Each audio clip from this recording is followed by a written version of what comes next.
Nimaga dars qilmading?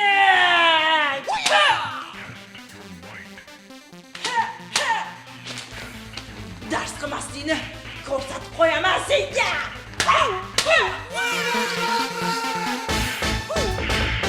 Aynan mana shunday holatni sodir etgan maktab o'qituvchisi ishdan bo'shatildi. Maydonchada kichkinagina mo'tqilida galgan so'rasa, o'rta tarafdan beradi. To'g'rimi?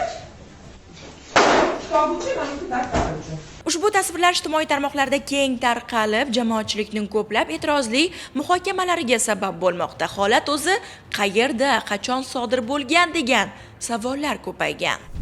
Aniqlanishicha, bu video tasvirlar joriy yilning may oyida Toshkent viloyati O'rta Chirchiq tumanidagi 11-sonli umumta'lim maktabida olingan.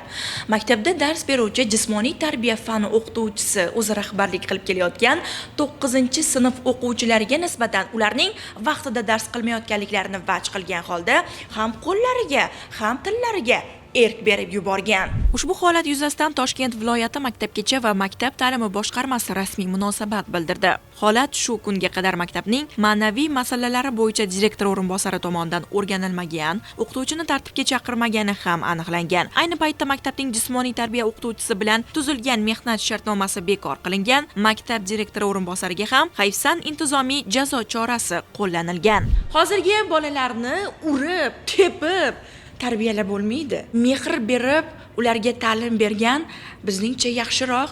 Shunday ekan, ogoh bo'ling. Bolalarni urib tarbiyalanishiga qarshimiz.